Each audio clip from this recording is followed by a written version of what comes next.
Oke, selamat pagi semua. Selamat pagi semuanya. Selamat pagi, Pak. Selamat pagi, Pak. Oke, sabar. Pagi, Pak. Selamat pagi, Pak.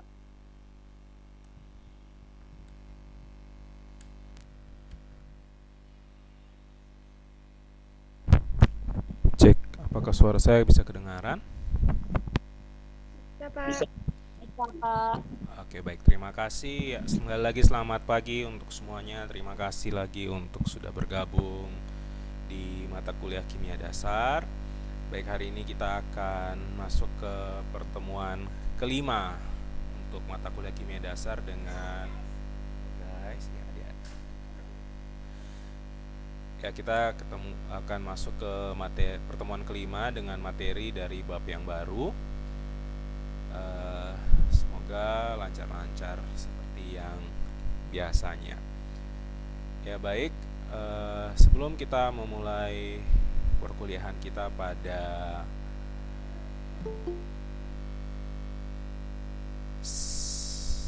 pagi hari ini, mari kita berdoa menurut agama dan kepercayaan kita masing-masing. Berdoa, dipersilahkan.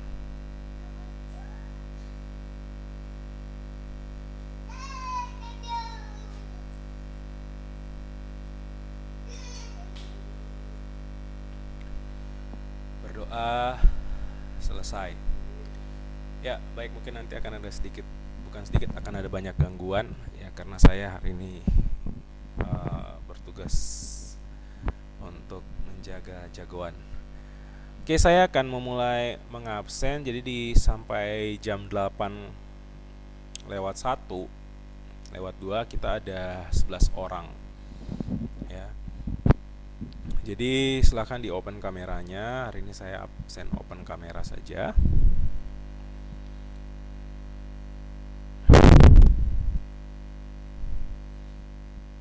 Ya, sepertinya banyak yang masih baru bangun semuanya. Tapi it's okay, terima kasih sudah datang, sudah masuk.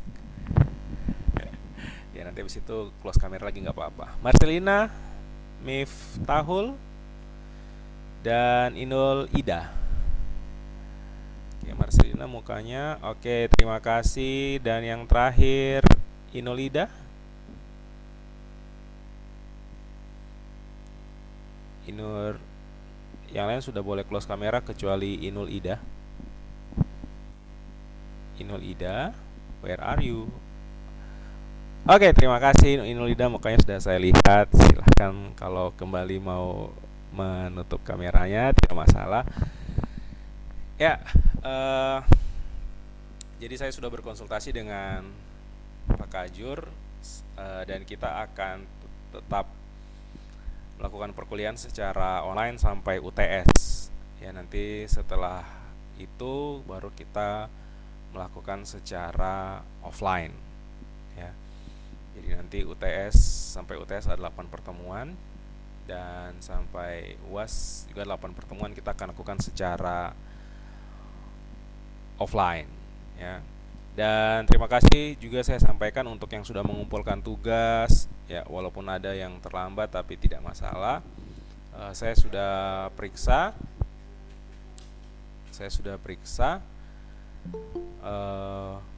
dan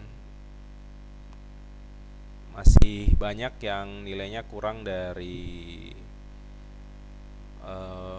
50 ya. Jadi nanti silahkan dikerjakan kembali.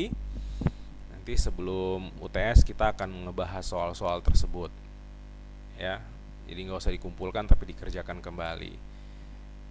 Dan yang kedua, saya masih ya melihat mungkin waktu menjawab di Google Form-nya itu tidak menghitung teliti. Nanti setelah dikerjakan di kertas baru dihitung dan teliti. Jadi ada yang dia punya pilihan berganda itu benar, tapi pas di ngerjain soalnya itu salah. Ada juga kebalikannya. yang di pilihan gandanya salah, pas dikerjakan di kertasnya itu benar. Ya. Dan ada juga yang mengerjakan di pilihan ganda, tidak mengerjakan di kertas, seperti itu. Ya, itu semua masuk dalam perhitungan ya. Jadi kalau misalnya nanti paling lambat hari Jumat saya bagikan kembali tugasnya, terus ada yang, loh kok Pak, saya dengan dia kayaknya kerjanya barengan deh, ya. Kok bisa saya punya nilai lebih rendah? Nah, itu penyebabnya selain yang tadi yang saya bilang, ada yang benar di pilihan ganda, salah di kertas, ataupun salah di pilihan ganda dan benar di kertas. Ada juga yang mengumpulkannya terlambat. Ya, jadi mengumpulkan terlambat pun saya tetap periksa, cuma nilainya pasti berbeda dengan yang mengumpulkannya tepat waktu, ya. Jadi kalau misalnya, Pak, kayaknya sepertinya saya kerjanya bareng-bareng ya, mungkin yang satu kumpulnya jam 10.00, yang satu 10.001. Nah, itu kan dihitung sudah terlambat sama Google Classroom-nya ya. Jadi yang menentukan terlambat atau tidaknya itu bukan saya, tapi Google Classroom-nya. Oke. Kita akan masuk ke materi yang baru. Sabar saya.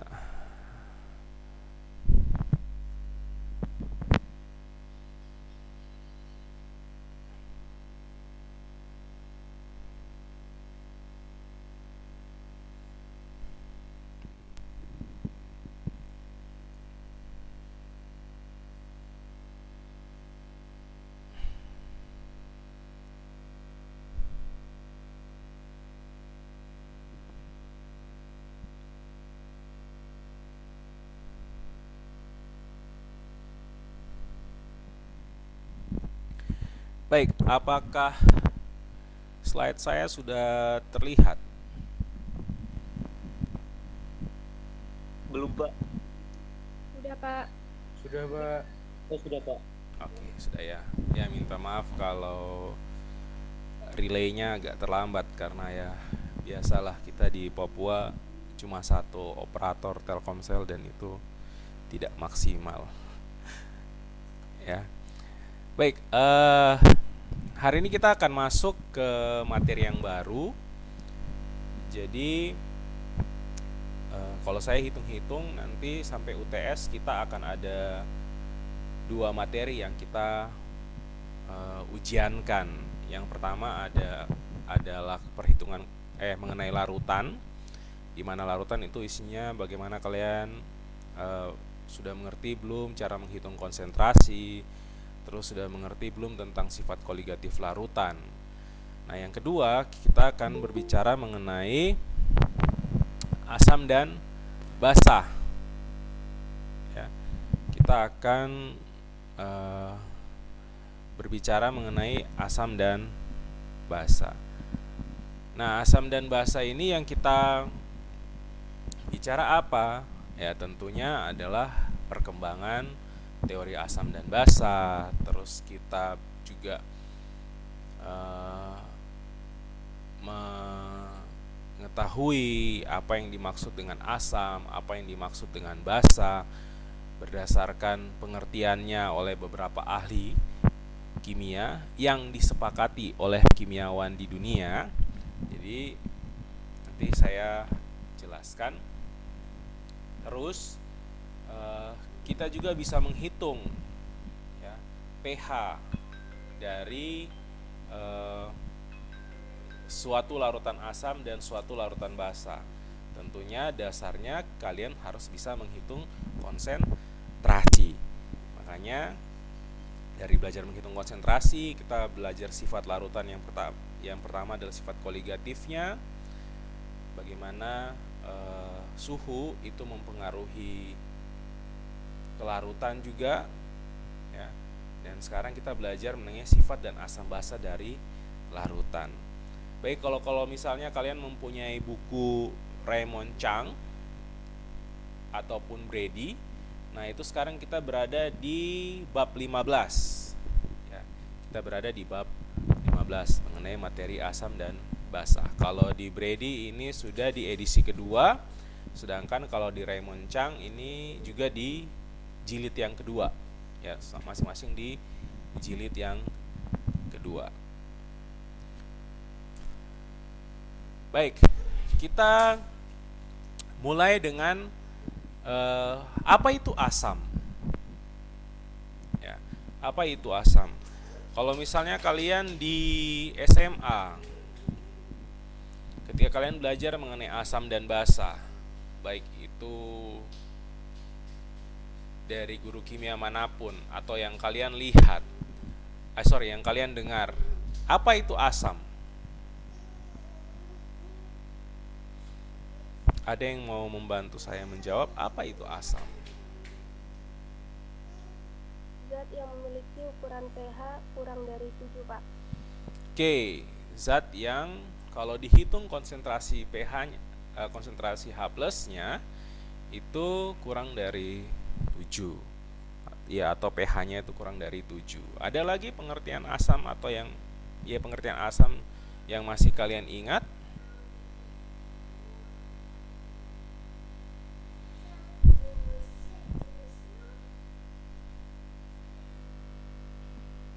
Ada?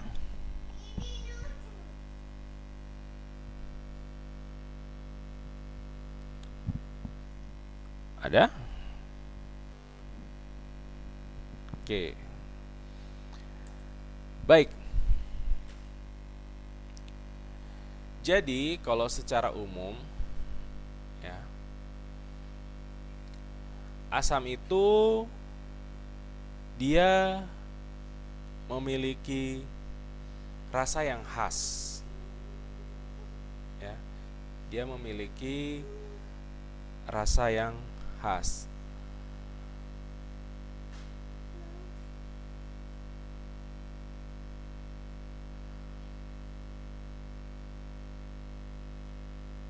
Ya. Rasanya apa? Ya pasti rasanya asam. Seperti itu ya, rasanya asam. Tapi asamnya itu tidak serta-merta semua rasanya sama. Contohnya di situ ya, saya berikan ya, cuka. Ya. Dia rasanya seperti cuka atau asam asetat. Terus buah-buahan, ya, buah-buahan itu ada rasa asamnya juga. Contohnya jeruk, itu rasa asamnya asam sitrat. Ya. Nah, masih walaupun namanya asam, sama-sama asam, punya ciri khas yang berbeda. Ya, kita tidak pernah merasakan rasa asam cuka dalam buah jeruk atau buah apel.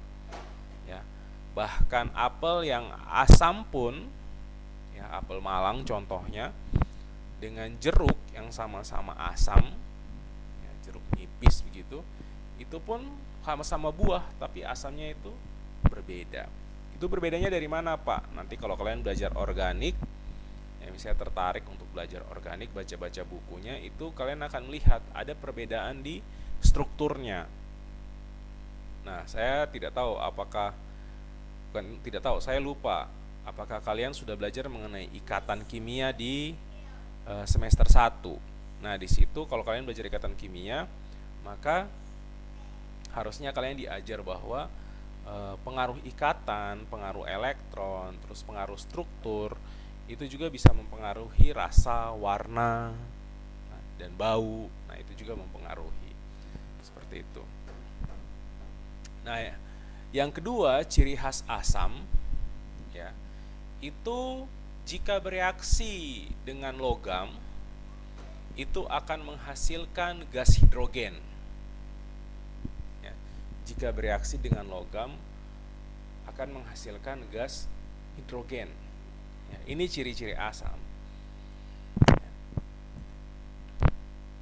Dan yang ketiga, kalau bereaksi dengan karbonat atau bikarbonat, senyawa-senyawa karbonat, bikarbonat yang ada CO3-nya itu, ya, itu akan menghasilkan gas CO2.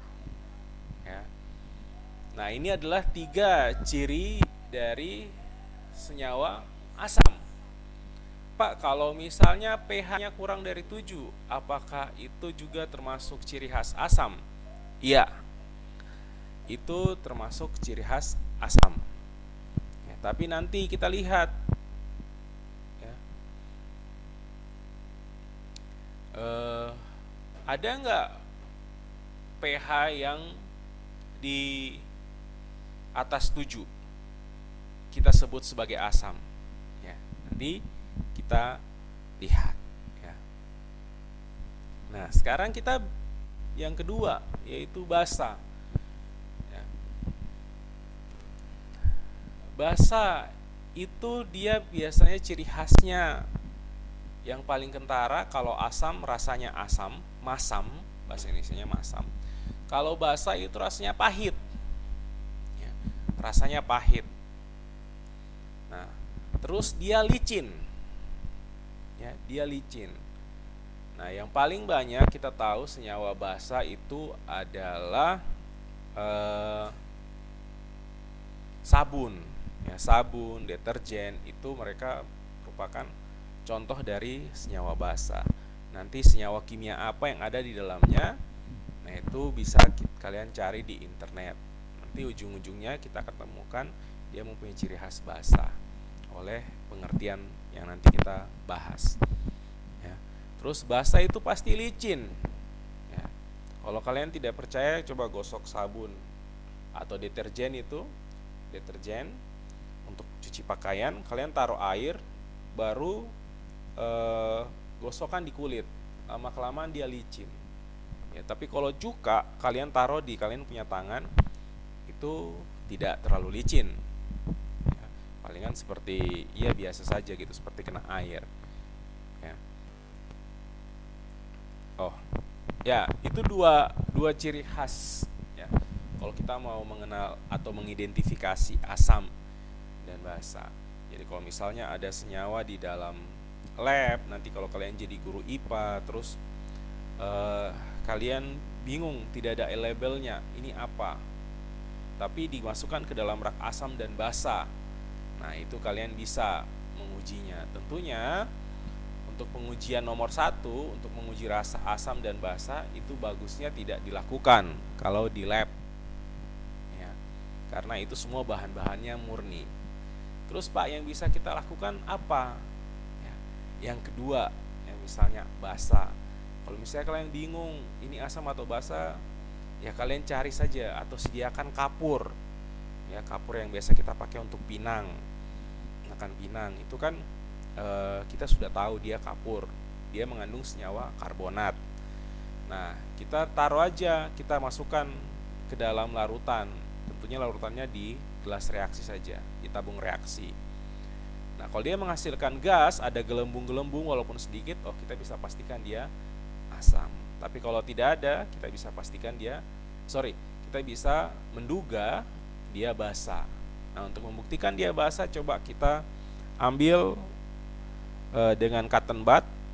Ya, kita coba ambil dengan cotton bud, terus coba sentuhkan di kulit, tapi dengan posisi kalian dekat dengan air.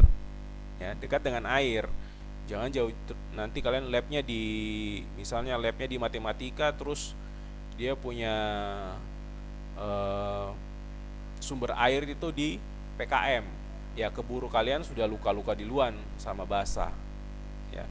Nah, kalau misalnya kalian mau sudah menduga dia basa tapi memastikan lagi, kalian berada di dekat wastafel, terus totol senyawa basa itu di kulit. Nanti kalau kalian rasa dia licin, kalian pegang dia licin, nah itu berarti dia basa. Yang kedua tuh akan yang paling terasa langsung adalah rasa gatal. Ya, bagi kulit-kulit sensitif itu dia langsung gatal dan merah seperti itu. Tapi kalau tidak dicuci, nanti kulit kalian akan merasa licin. Tapi kalau kalian gosok-gosok terus, nanti akan luka ya.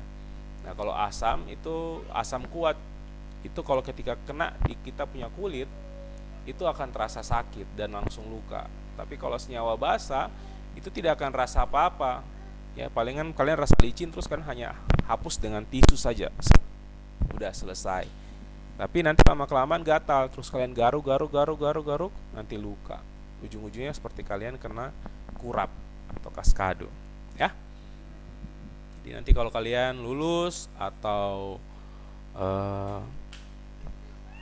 ya kalian lulus jadi guru, terus diberi tanggung jawab untuk mengelola lab, karena kalian guru IPA, ya MIPA, ya berarti kalian minimal harus menguasai ini, ya. Karena sekarang kita dituntut tidak hanya menguasai satu bidang, tapi setidaknya kita bisa menguasai bidang yang lain walaupun tidak terlalu dalam, seperti itu. Baik, kita masuk ke beberapa teori beberapa teori asam dan basa, ya. Jadi di kimia, ya, secara umum ini, ya, kita akan mengenal 3 teori asam, yang masing-masing teori itu pastinya dikaji berkembang karena dikaji dari teori sebelumnya. Ya, jadi tidak ada teori-teori yang pure, murni baru, tapi itu merupakan kajian dari teori yang sebelumnya. Nah, di kimia, ya, teori mengenai asam basa itu yang pertama adalah teori Arrhenius. Ya, teori Arrhenius ini dia mengatakan bahwa senyawa asam itu yang bila dilarutkan di dalam air, ya, dia akan menghasilkan H+. Jadi asam menurut Arrhenius adalah senyawa yang menghasilkan H+ di dalam air. Sekali lagi, di dalam air. Kalau Arrhenius itu spesifik secara air.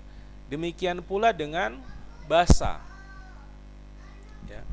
Basa, senyawa basa menurut Arrhenius adalah senyawa yang menghasilkan OH- ketika dilarutkan di dalam air. Contohnya di situ saya tulis, contohnya HCl. Kalau dilarutkan dalam air, dia pasti menghasilkan ion H+ atau yang saya tulis di situ H3O+ dan ion Cl-. Sedangkan basa saya beri contoh NH3. Dia ketika dilarutkan dalam air menghasilkan ion NH4+, dan OH-. Ya. Nah, ada juga kalau misalnya di SMA itu kita paling sering contoh asam dan basa, ya HCl, kalau tidak NaOH. Asam yang sering dipakai ya HCl, H2SO4, ya, padahal banyak asam-asam yang lain seperti itu. Ya. Ini adalah teori asam menurut Arrhenius. Nah, setelah itu berkembang teorinya. Nah, berkembang, orang mulai meneliti. Muncullah teori asam basa menurut Bronsted-Lowry.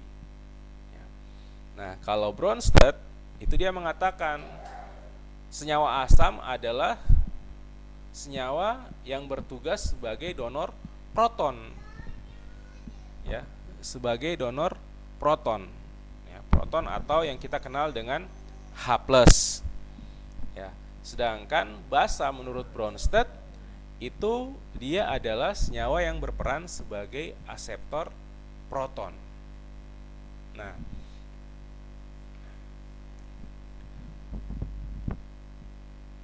kalau Arrhenius, ya, kalau teori Arrhenius dia lebih dia hanya terbatas pada air. Jadi ketika dilarutkan dalam air. Tapi kalau Bronsted dan Lowry itu dia tidak terbatas hanya di air, bahkan di udara pun bisa, gas pun bisa. Ya, contohnya di sini. NH3 dan H2O akan ada menghasilkan NH4+ dan OH-. Ya. Senyawa asam yang mana? Kalau di sini senyawa asam. Ada yang bisa menebak senyawa asam dalam menurut Bronsted-Lowry kalau di reaksi yang saya berikan di depan ini? Menurut NH3 Pak. NH3, yakin? H2O. H2O. Coba perhatikan ya. Asam menurut Bronsted adalah yang menyumbangkan H+. Sedangkan basa yang menerima H+ atau proton. Ya. Yang menjadi asam adalah H2O. Kok H2O, Pak? Coba perhatikan. H2O awalnya hanya ada 2, tapi dia menyumbangkan 1 hanya ke, atau dia menyumbangkan 1 H, sehingga dia kekurangan atau dia hanya hilang 1. Ya, dia adalah asam basa menurut asam menurut Bronsted karena dia sebagai donor proton. Ya. Nah,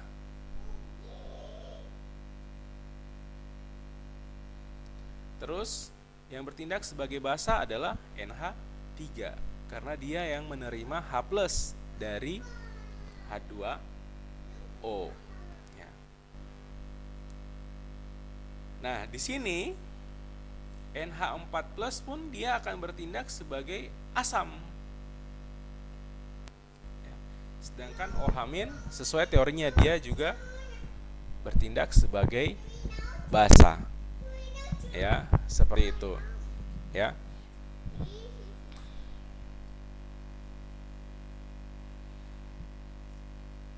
Oke. Nah, dalam Bronsted-Lowry, ya teori Bronsted-Lowry, kita akan mengenal lagi istilah atau saya ingatkan kembali istilah mengenai asam basa konjugasi, di mana asam dia mempunyai pasangan adalah basa konjugasi dan basa mempunyai pasangan yaitu asam konjugasi.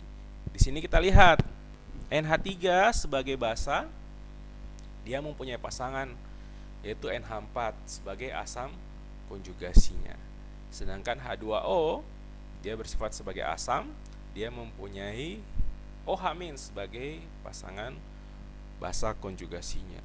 Jadi ciri khas dari Bronsted-Lowry adalah asam dalam reaksi itu, reaksi yang sedang kita kerjakan atau sedang kita lihat adalah yang mempunyai kelebihan 1 hidrogen.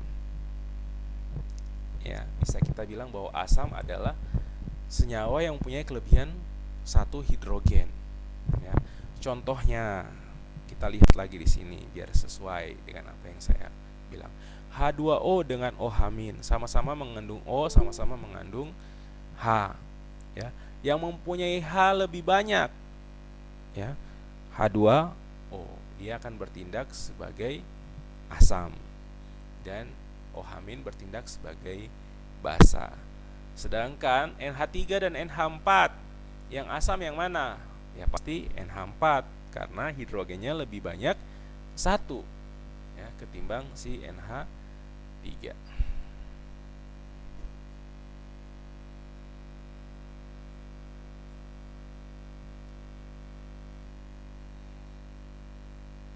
Ya. Baik, untuk ke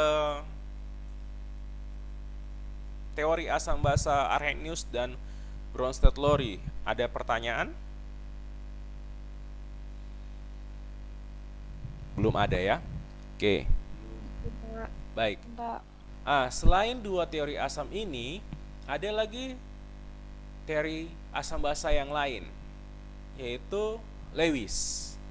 Ya, teori asam basa Lewis. Di situ dia, kalau asam basa Lewis itu dia meninjau dari serat terima pasangan elektron. Ya, serat terima pasangan elektron. Nah, nanti yang menerima itu asam atau basa itu silahkan kalian baca. Mudah-mudahan saya singgung di sini. Ya.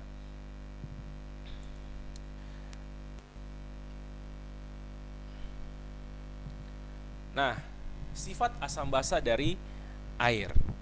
Nah, kita tahu bahwa kalau H2O itu terurai menjadi H+ dan OH-. Ya.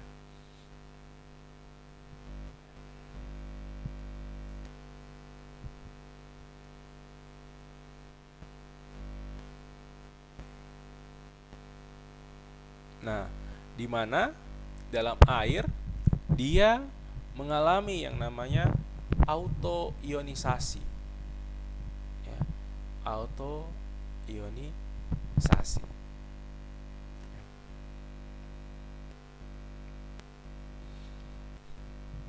Di mana kita juga bisa melihat ya bahwa air dia itu dapat bersifat asam, dapat bersifat basa. Air dapat bersifat asam, dapat bersifat basa.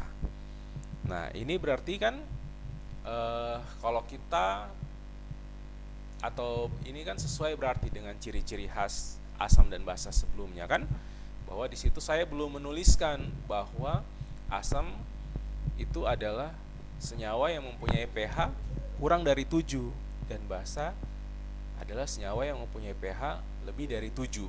Nah, saya belum tuliskan di situ. Mengapa? Karena nanti seperti yang kita lihat ini, bahwa air itu yang kita tahu dia sifatnya netral, ya, tidak asam, tidak basa. Ya. Tapi sekarang kita dihadapkan pada suatu informasi bahwa air bisa bersifat asam, bisa bersifat basa, ya kan? Berarti nanti muncul pertanyaan, Pak, berarti teori yang pH asam itu kurang dari 7, pH basa itu lebih dari 7 salah dong? Tidak salah. Ya, hanya kita harus mengerti, kita tinjau dari bagian yang mana, seperti itu ya. Maka ini juga mempunyai efek kepada perkuliahan yang lain. Ketika kita membahas suatu teori, kita membahas atau kita berdiskusi tentang suatu hal, kita harus mengerti dari sudut pandang mana teman atau lawan berbicara kita untuk berdiskusi. Jangan kita hanya melihat dari kita punya satu sudut pandang.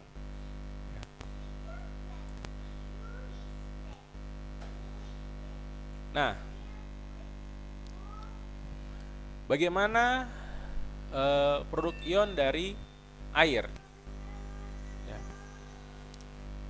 Kita pasti sudah belajar mengenai kesetimbangan ya, di mana kesetimbangan itu dirumuskan dengan produk dibagi dengan reaktan.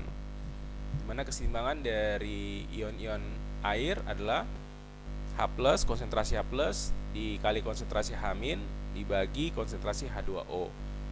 Nah, H2O itu dia bersifat konstan, ya, sehingga harga ketetapan atau Kc dari H2O ya, itu sama dengan konsentrasi H+ dikali konsentrasi OH-. Inilah sumber dari yang kita bisa tahu yang biasa kita kenal dengan Kw, di mana Kw adalah konstanta dari produk ion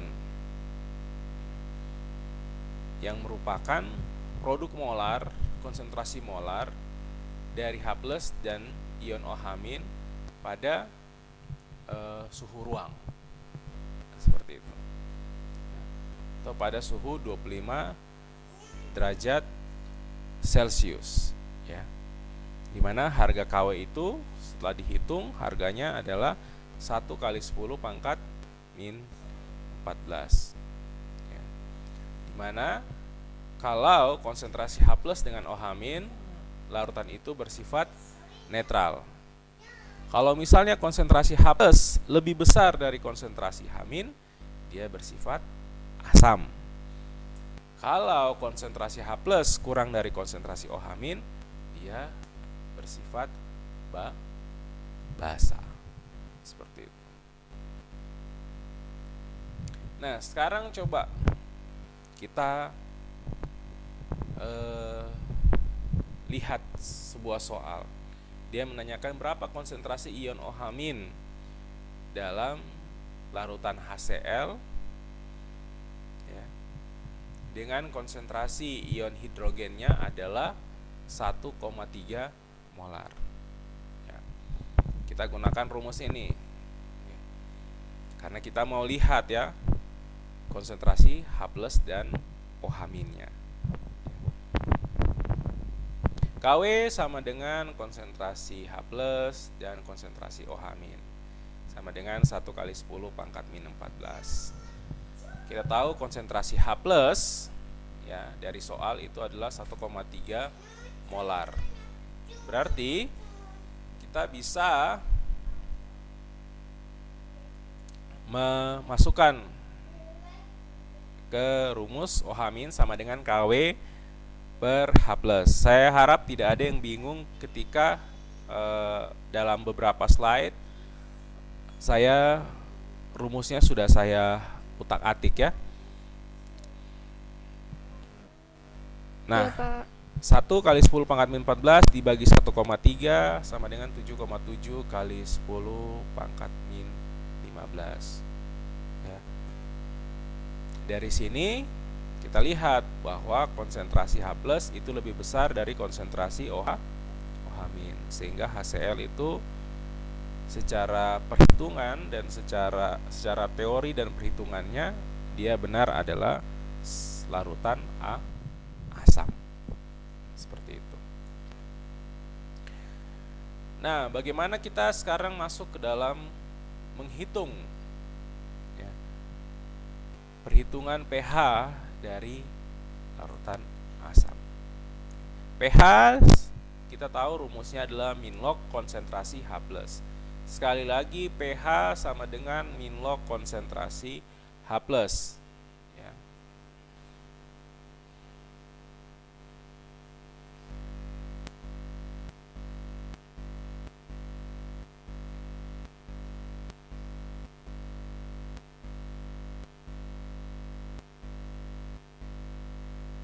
Oke. Nah, jika larutan itu bersifat netral, ya, di mana konsentrasi H+ sama dengan konsentrasi OH-, ya, jika diukur pada suhu 25 derajat Celcius, konsentrasi H+-nya sama dengan 1 kali 10 pangkat min 7, maka pH-nya 7. Kalau asam, konsentrasi H+ itu lebih besar dari konsentrasi OH-, di mana dalam pengukuran konsentrasi H+ nilainya lebih besar dari 1 kali 10 pangkat min 7, maka pH-nya kurang dari 7. Sedangkan basa, konsentrasi H+ kurang dari OH- dengan konsentrasi H+ dalam perhitungannya pada suhu 25 derajat Celcius kurang dari 1 kali 10 pangkat min 7, pH-nya adalah lebih dari 7. Informasi yang mau diberikan di sini adalah semakin tinggi nilai pH, maka konsentrasi H+-nya makin kecil. Nilai pH itu berbanding terbalik dengan konsentrasi H+. Ya.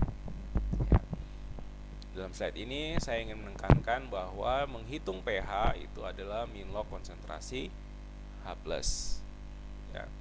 Nah, biasanya di kimia itu kami patokannya adalah konsentrasi H+. Ya.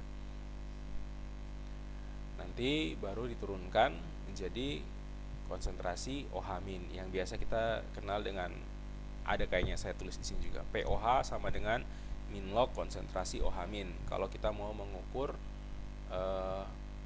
pH dari larutan basa, nanti dikonversi ya, atau dimasukkan ke dalam perhitungan sehingga dapat pH-nya, dan POH dapat pH-nya. Ya, ini adalah alat yang dipakai untuk mengukur pH suatu larutan, namanya pH meter. Ya.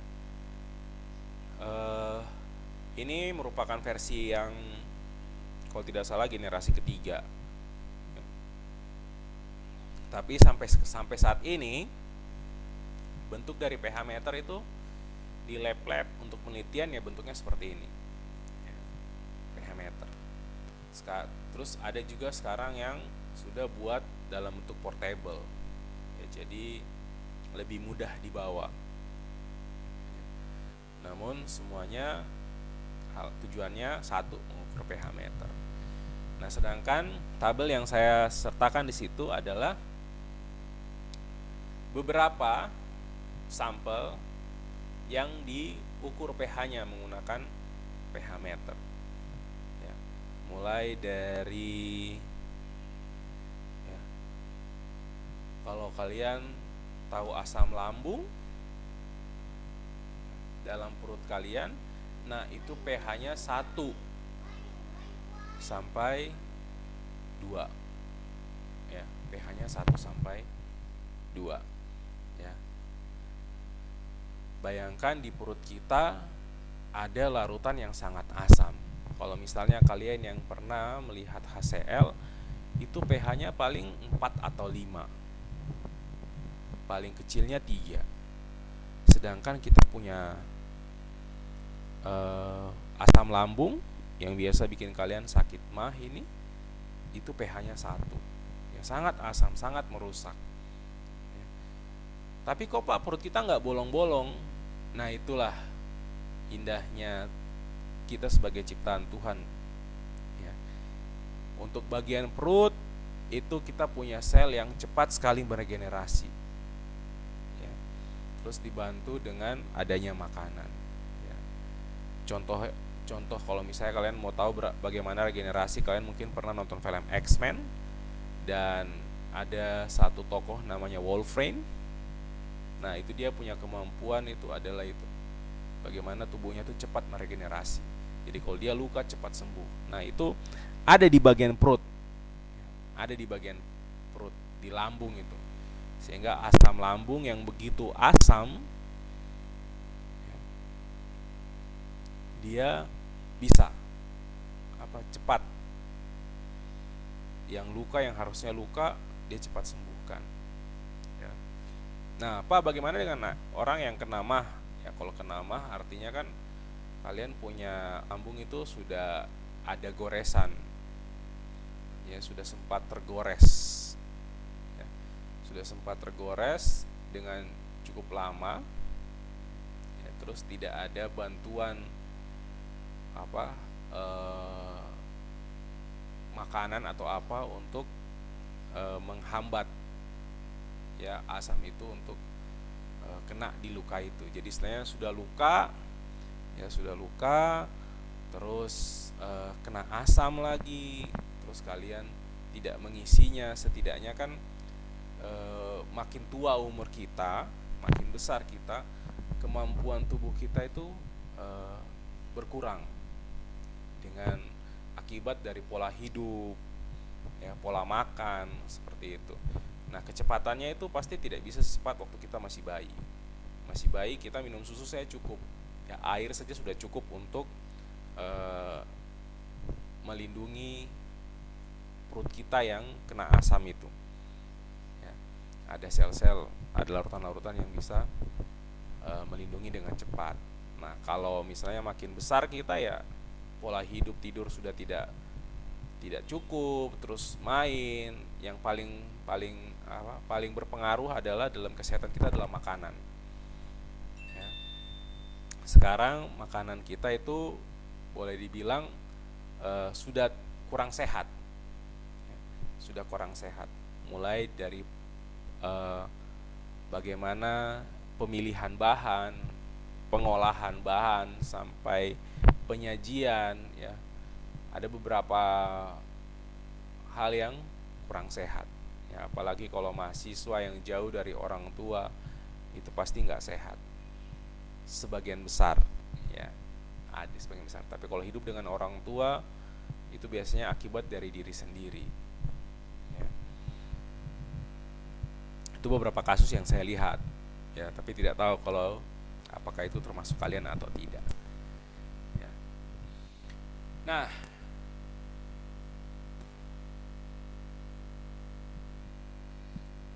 ini yang tadi saya bilang, ya, kalau kita mau mencari konsentrasi OH min, ya, menghitung POH, itu kita pakai rumus min log konsentrasi OH min, dimana min log jadi kalau kita mau mengkonversi POH menjadi pH, ya kita bisa balik seperti ini.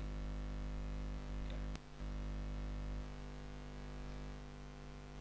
pH plus POH sama dengan 14,00. Jadi kalau pH sama dengan 14 min POH. Seperti itu.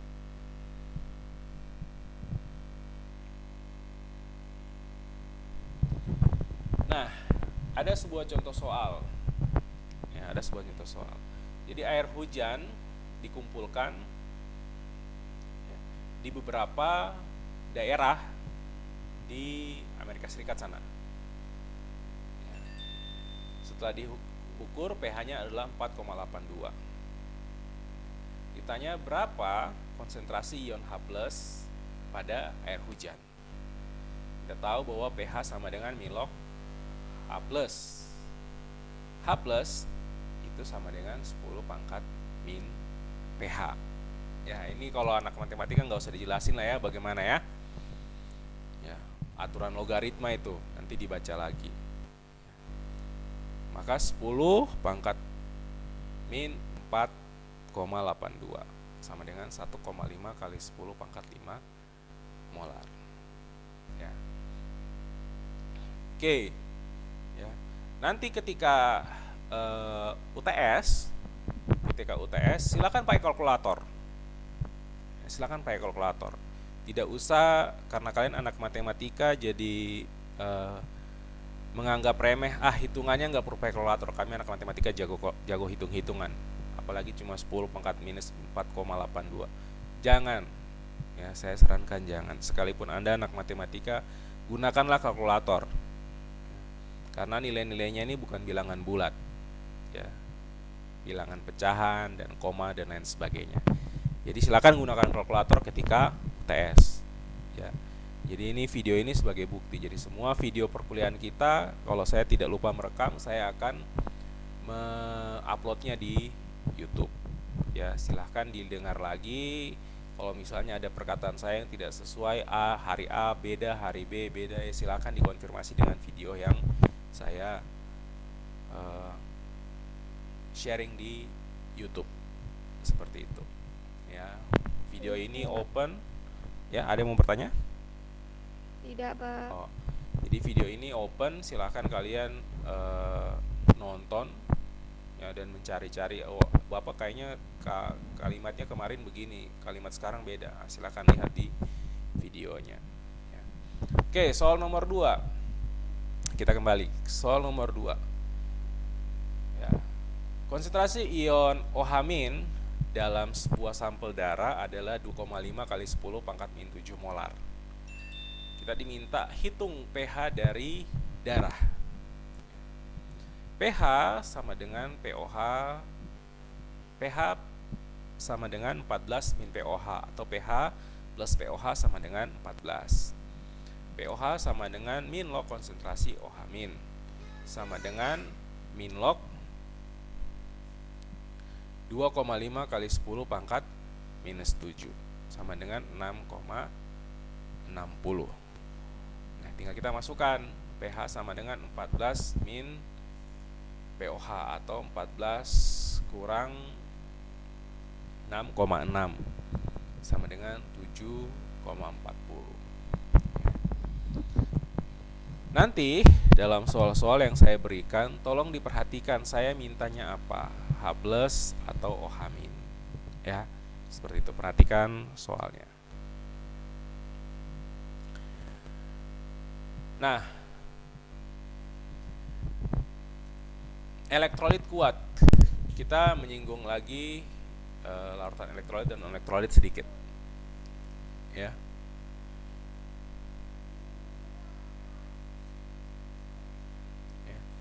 Elektrolit kuat, ya. Sekali lagi ini elektrolit kuat ya, adalah larutan yang terdisosiasi 100% atau sempurna.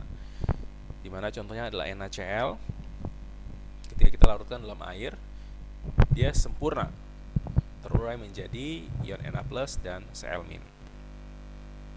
Sedangkan elektrolit lemah adalah larutan yang tidak terdisosiasi sempurna. Ya, contohnya adalah CH3COOH atau asam asetat. Dia dalam air dia terurai menjadi CH3, COO- dan H+. Setelah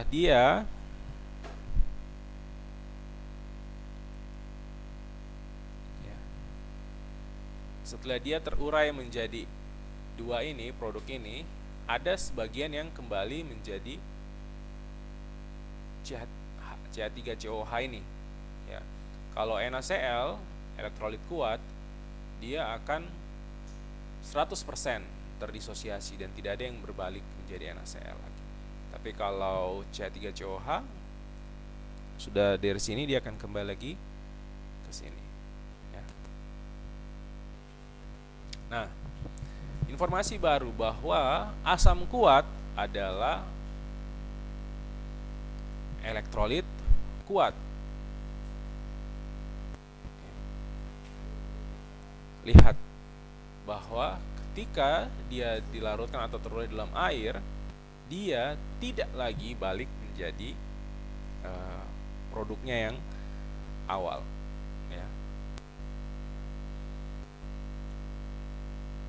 Nah, ini adalah contoh-contohnya.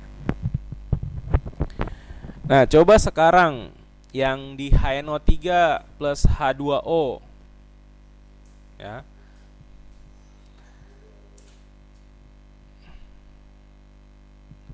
Coba perhatikan, ya. Apakah kita bisa menemukan, ya, apakah kita bisa menemukan asam basa, pasangan asam basa konjugasi?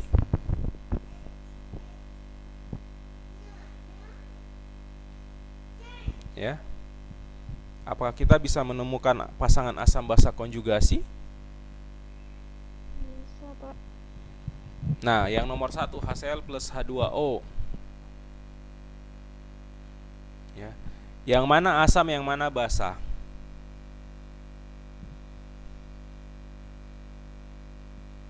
HCl bertindak sebagai asam. Ya. Kemudian H2O bertindak sebagai basa. Oke. Lalu H3O plus bertindak sebagai basa konjugasi dan Cl- asam konjugasi. Terbalik. Ya, Ya, gitu, Pak. H3O plusnya itu yang asam konjugasi dan Cl-nya bersifat sebagai basa konjugasi. Ingat, Bronsted-Lowry itu asam, dia pasti mempunyai kelebihan H+. Ya, H+-nya tuh lebih banyak. Ya. Contoh HCl dengan Cl-, H+-nya lebih banyak HCl kan? Iya, H+-nya di HCl. Nah, berarti dia bertindak sebagai asam, Cl-nya itu sebagai basa. H3O+, dia bertindak sebagai asam konjugasinya. Sedangkan H2O-nya basa. Ya, demikian juga seterusnya. Oke, terima kasih buat yang sudah menjawab. Ingat ya, dan lihat, H2SO4 itu asam. Basa konjugasinya bukan SO4-, SO4-2-, tapi basa konjugasinya adalah HSO4-. Ya. Jangan HCl berarti kalau kita tahu waktu SMA tuh menjadi H+ dan Cl-. Kalau H2SO4 2H+ ditambah SO4 2-. Jadi kalau asamnya H2SO4, basanya SO4 2-. Tidak seperti itu. Ya. Nah, sekarang asam lemah adalah elektrolit lemah. HF. Contoh yang saya berikan di sini HF. Ya. Ada tanda bolak-baliknya. Ya, artinya bahwa dia tidak terurai sempurna menjadi H3O+ dan F-.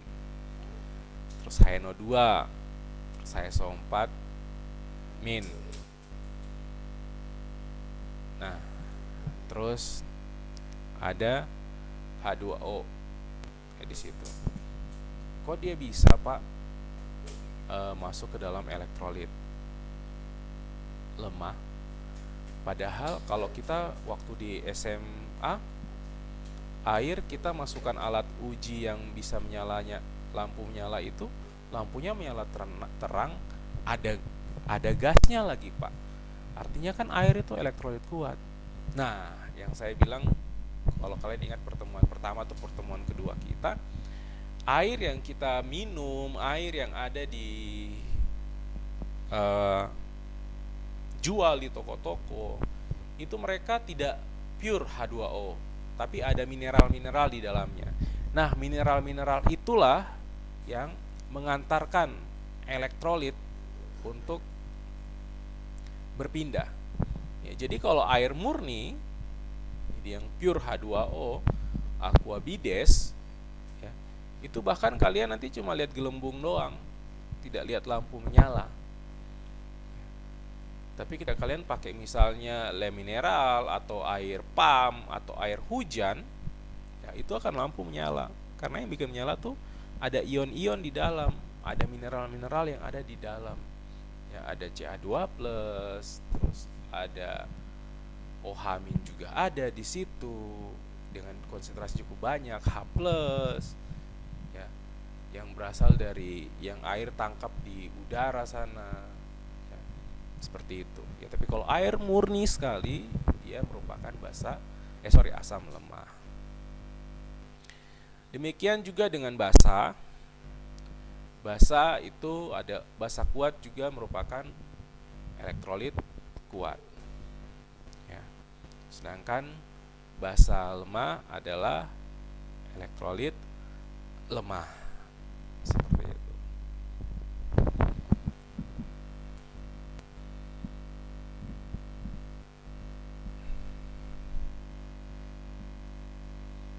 Nah, basa konjugasi dari asam kuat ya, itu kekuatannya tidak terhitung ya. Terus H3O+ adalah asam paling kuat yang dapat kita temukan dalam larutan. H3O+ itu tidak bisa terbantahkan lagi ya, karena ketika dalam air larutan apapun yang baik asam maupun basa, ketika dia sudah dalam air, dia bukan bertindak misalnya HCl. HCl kita masukkan ke dalam air. Ketika di dalam air, ya dia bukan HCl lagi, tapi dia sudah H+ dan Cl-. Dan yang dihitung adalah banyaknya konsentrasi H+ ya dalam air, seperti itu. Demikian juga ion OH-. Sekali lagi ion ya. Ion OH- adalah basa terkuat yang dapat kita temukan dalam larutan. Ya, ini adalah pasangan basa asam basa konjugasi yang bisa kita temui. Dimana kita lihat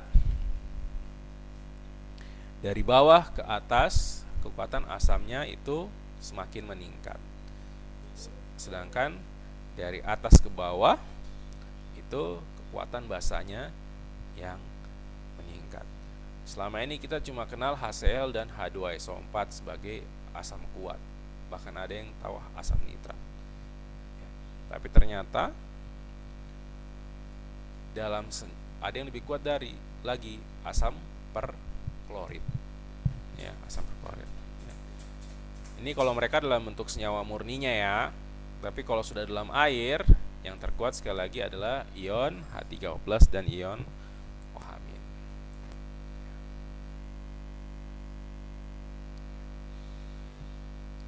Nah, ini adalah ilustrasi bagaimana ketika asam kuat dalam keadaan setimbang itu jumlah ion H+ dan ion Cl-nya itu sama dengan jumlah konsentrasi ion reaktannya ya. Misalnya saya punya HCl, ketika saya masukkan dalam air ya, itu konsentrasi HCl-nya itu sama dengan konsentrasi H+ dan Cl- dalam air. Tapi kalau basa lemah ya, dalam kesetimbangannya atau dalam airnya itu konsentrasinya, perhatikan, HF dalam air, murninya ketika dilangsungkan dalam air, ternyata konsentrasi HF-nya tuh masih lebih tinggi ketimbang ion H+-nya. Ya, kenapa? Karena dia tidak terdisosiasi sempurna. Setelah dia jadi HF, ternyata lebih banyak yang kembali menjadi, setelah dia menjadi ion H+ dan F-, ternyata masih lebih banyak yang kembali menjadi HF. Seperti itu. Ya, keterangan ion-ion ini bisa kalian lihat nanti. Yang ini adalah, yang kuning-kuning adalah Cl, yang hijau terus ada putihnya itu HF. F pure hijau, H2O itu bulat-bulat merah dengan 2 bulat putih, sedangkan H3O+ adalah bulatan merah dengan 3 bulatan putih. Ya. Nah, ini hanya yang saya bilang tadi. Nah, ini ada contoh soal lagi. Berapa pH dari 2 kali 10 pangkat minus 3 molar HNO3? Ya. Kita tahu bahwa HNO3 itu asam kuat, di mana dia 100% terdisosiasi. Kalau begitu reaksinya seperti ini. HNO3 plus H2O menjadi H3O+ dan NO3-.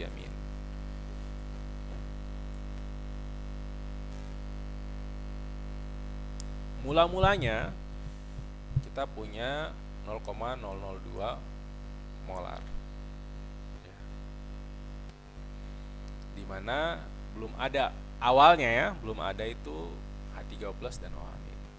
Namun kalau kita sudah larutkan dengan baik, maka semua HNO3 itu sudah habis. Ya. Dia terurai menjadi H3O+ dan NO3- dengan konsentrasi yang sama.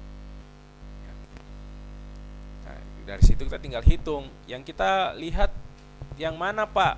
Ya, konsentrasi H3O+ atau ion H+, ya. Di mana pH sama dengan min log konsentrasi H+ sama dengan min log H3O+. Tinggal masukkan nilainya, didapatlah pH-nya. Oke.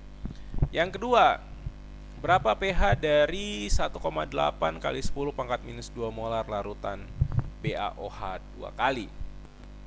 Ya, BaOH itu adalah basa kuat. Yang kita ketahui, kita sudah belajar bahwa basa kuat itu 100% terurai. Ya. Terurainya seperti ini. Ya, Pak, kenapa tidak ditambahkan dengan H2O? H2O ada di sini. Ya. Nah, mula-mulanya, ya, ketika dia terdisosiasi sempurna, BaOH-nya sudah tidak ada. Semua menjadi Ba2+ tambah OH-, 2 OH-. Nah, 14 sama dengan 14 min POH. POH-nya ini silahkan kalian hitung. Ya, kalau di situ saya dapatnya 0,036. Jadi pH-nya itu 12,6.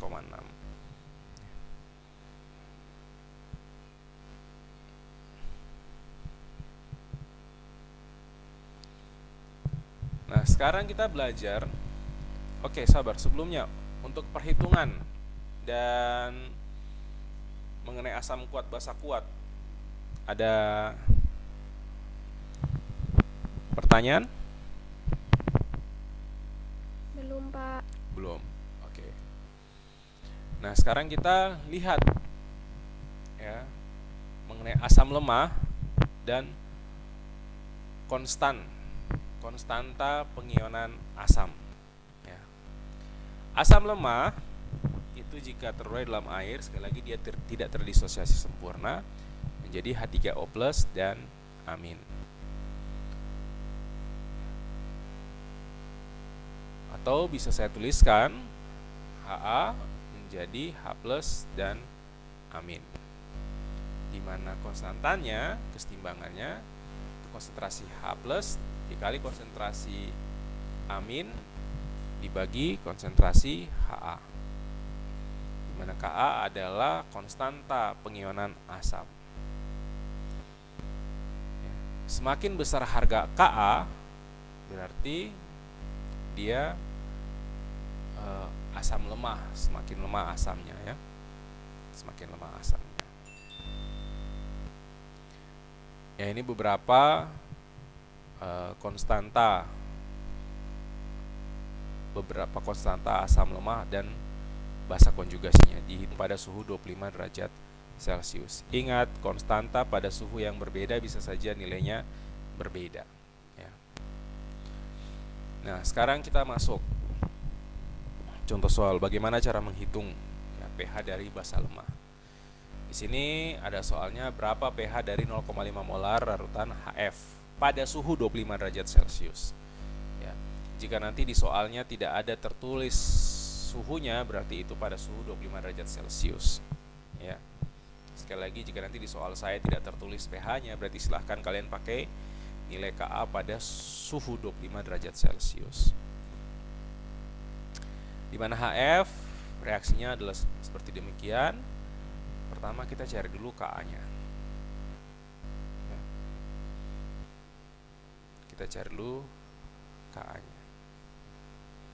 7,1 dapat dari mana? Ini. Coba kalian hitung. 0,5 kali 0,5 bagi 0,5. Apakah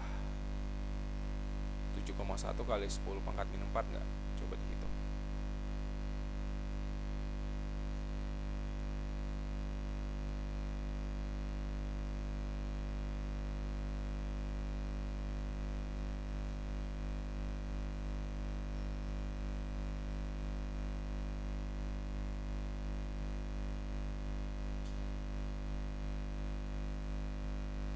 Betul tidak itu?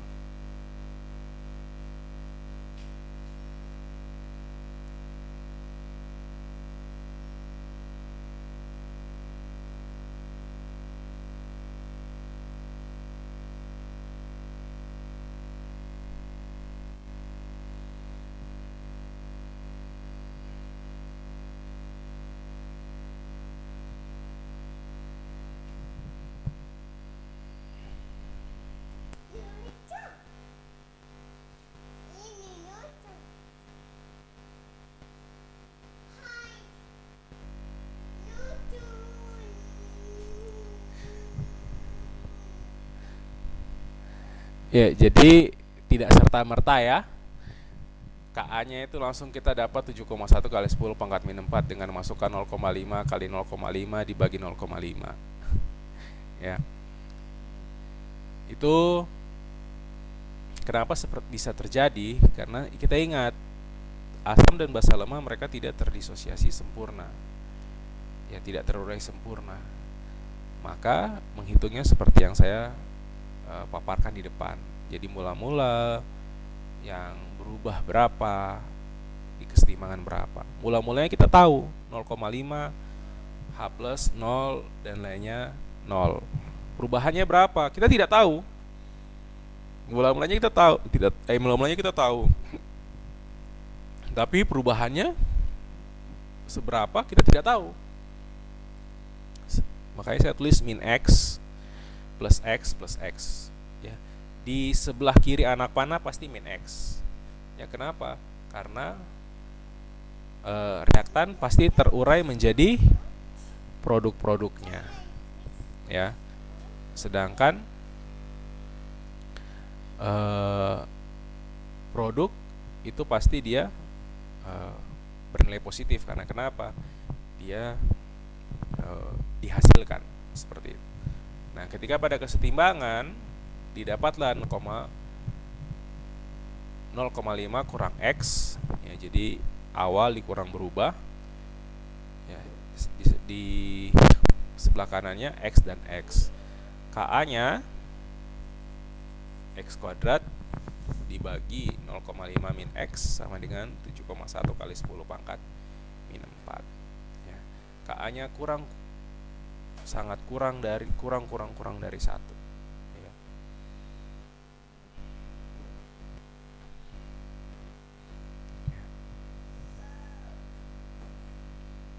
Oke.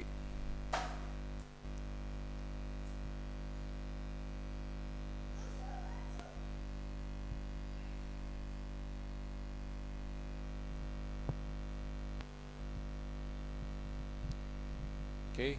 Oh, sepertinya saya keliru. Ya. Ternyata KA-nya itu nilainya sudah diketahui. Ya.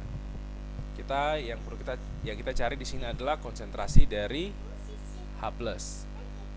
Ya.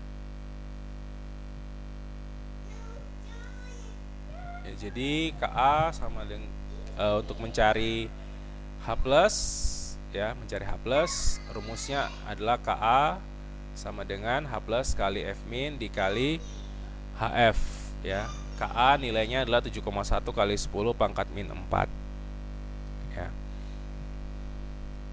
Dimana KA kita masukkan nilainya, didapatlah X-nya adalah 0,19 M, ya. X di sini, X di sini. Jadi HF, jadi konsentrasi H+ sama dengan konsentrasi F min 0,019.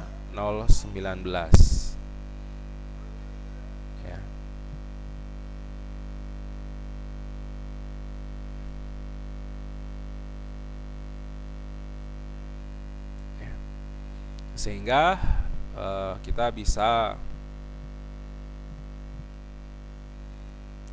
tinggal memasukkan, ya, konsentrasi H+-nya ke dalam rumus. Ya, jadi untuk menghitung H+ dari asam lemah, kita gunakan perhitungan Ka-nya, ya. Nanti baru kita hitung seperti yang ada tertulis. Oke, sorry tadi saya keliru.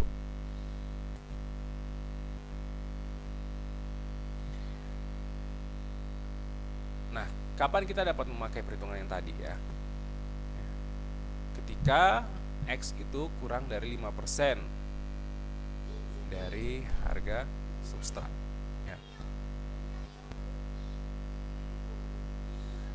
Nah, di mana kita lihat, ya, tadi kita dapat X-nya 0,019, ya, itu sekitar 3,8%.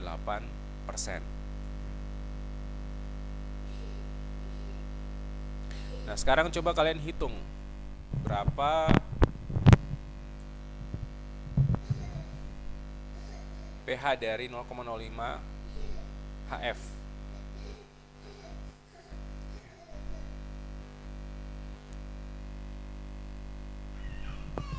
Kita tidak bisa, ya, menghitung si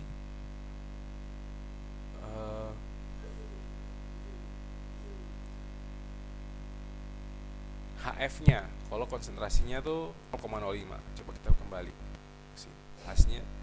Jadi kita bisa menghitung, ya, atau menggunakan rumus Ka sama dengan konsentrasi H+ dan F min ini, ya, ketika konsentrasi dalam perhitungan nilai yang ini, X ini, itu jumlahnya adalah kurang dari 5%.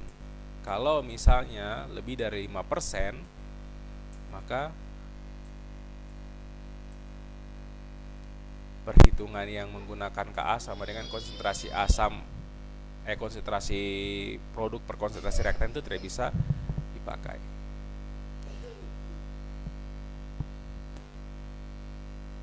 Ya, ini adalah beberapa trik untuk menyelesaikan, yang menghitung pH dari asam lemah. Ya, nanti silakan kalau yang mau foto atau mau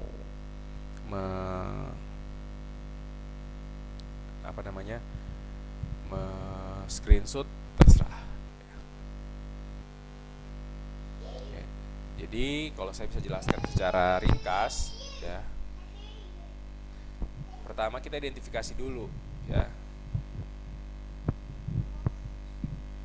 spesi mana yang berpengaruh terhadap pH. Dalam sebagian besar kasus kita dapat mengabaikan autoionisasi dari si air. Ya. Abaikan, sekali lagi abaikan OH- ketika kita menghitung pH atau ya ketika kita menghitung pH larutan asam. Abaikan OH-. Ya. Use ICE, yaitu ICE kalau bahasa Inggrisnya.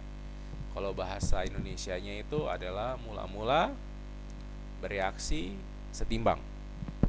Ya, seperti itu. Yang sudah saya contohkan di slide sebelumnya. Ya, untuk mengetahui konsentrasi X, ya. Setelah itu tulis persamaan Ka, ya, untuk melihat apakah perhitungan itu bisa lanjut ke tidak. Ya. Kalau misalnya kurang dari 5%, berarti silakan gunakan persamaan yang Ka sama dengan konsentrasi produk per konsentrasi reaktan. Tapi kalau misalnya setelah kita masukkan harganya tuh lebih dari 5%, maka soalnya tidak bisa dilanjutkan. Ya. Atau bahasa di sini, kalau misalnya kurang dari 5%, itu berarti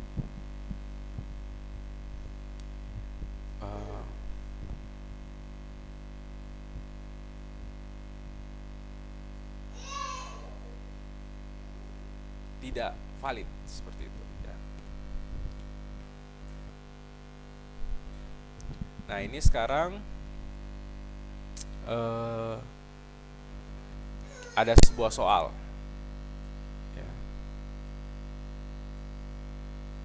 Asam lemah juga. Nah, kita lakukan seperti yang tadi.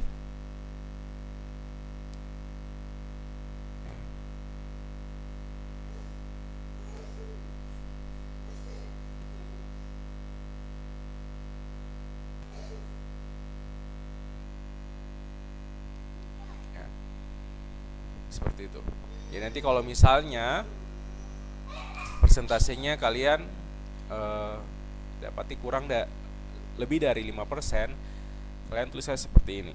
Ya, sabar, saya terima telepon dulu.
Oke.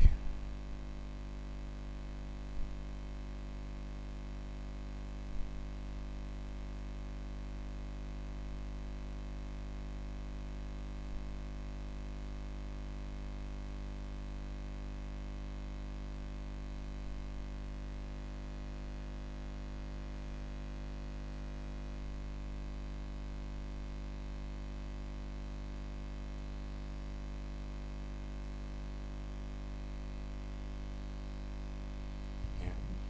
Atau kalian bisa jawab, ya kita kembali ke sini, atau kita bisa jawab jika perhitungannya tuh lebih dari 5%, maka perkiraan pH ini, ya jadi setelah kalian hitung ya lebih kalimatnya lebih baik seperti itu.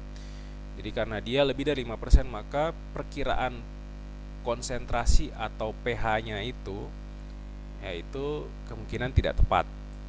Ya. Seperti itu. Ya.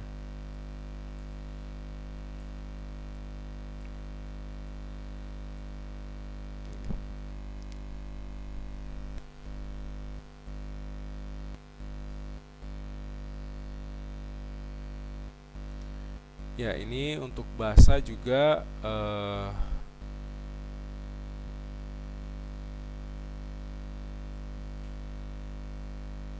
ya, itu sama. Ya, maka saya bilang di sini atau slide-nya ada menuliskan bahwa menyelesaikan persamaan basa lemah itu sama seperti menyelesaikan asam lemah. Ya. Kecuali untuk yang mengandung ohamin, ya. Namun yang kita hitung di sini adalah ohamin, bukan H+.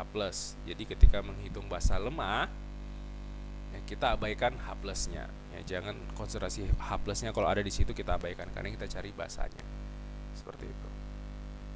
Ya, ini adalah beberapa ketetapan dari basa lemah dan asam konjugasinya pada suhu 25 derajat Celcius.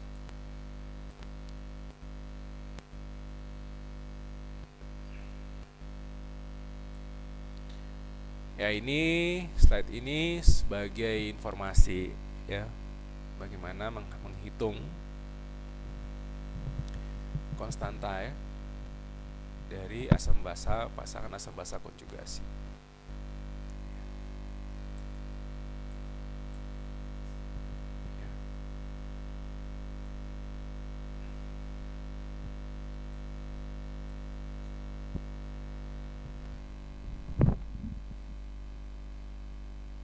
Jadi ya, ini dia hanya ingin memberikan kita informasi. Jadi kalau misalnya ya kita tahu dia adalah senyawa basa lemah, tapi yang diberikan di situ adalah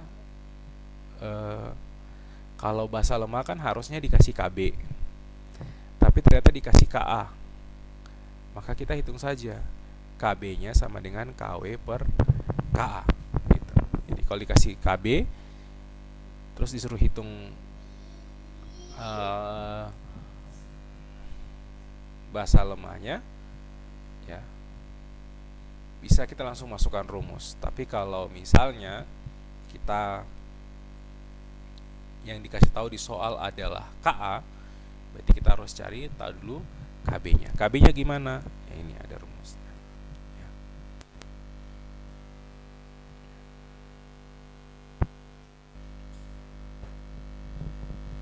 Nah, ini sebagai informasi tambahan ya bagaimana hubungan antara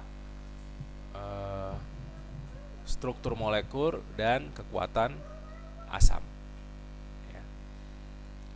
Di situ dia mau katakan bahwa ada tabel. Ya, ada tabel di situ.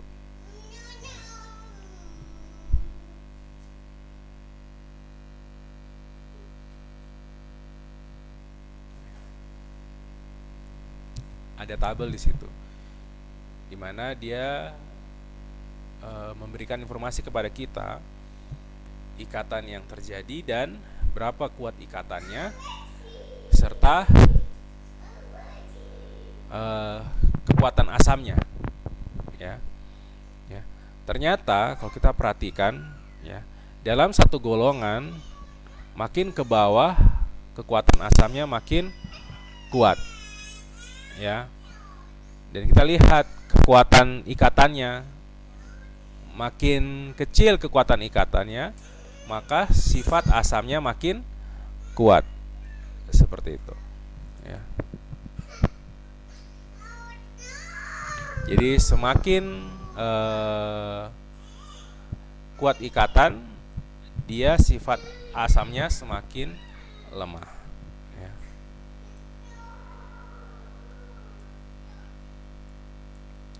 Nah, ini juga ada hubungannya dengan kepolaran, ya.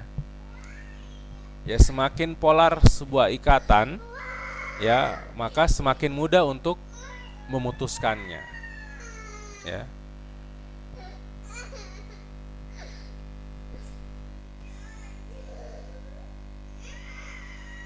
Oke.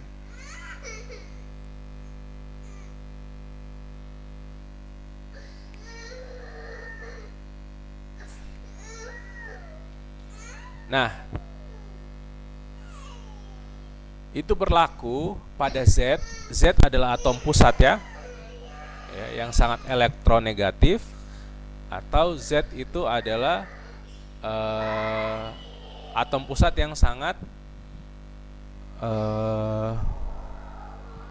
oksidasi, ya, sangat mudah teroksidasi, ya, seperti itu.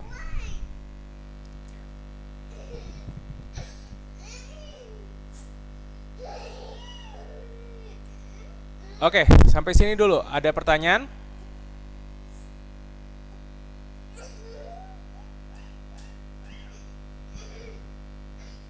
Tidak, Pak. Tidak ada?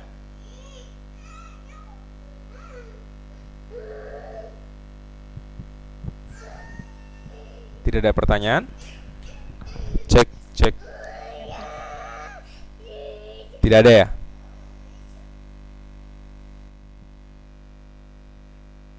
Halo? Iya, Pak. Oke.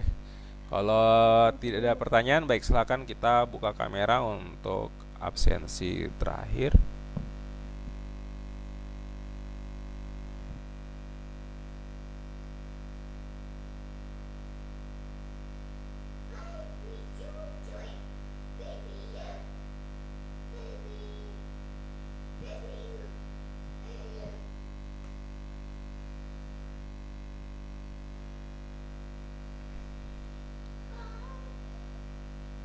Oke.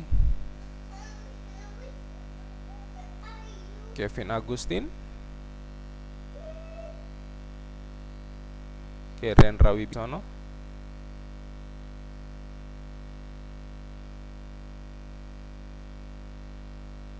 Yang lain boleh matikan kamera, tinggal Rendra yang belum kelihatan.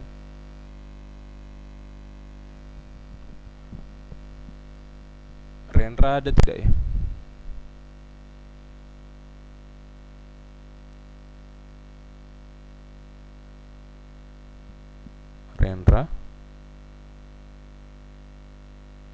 Rendra kembali tidur kah?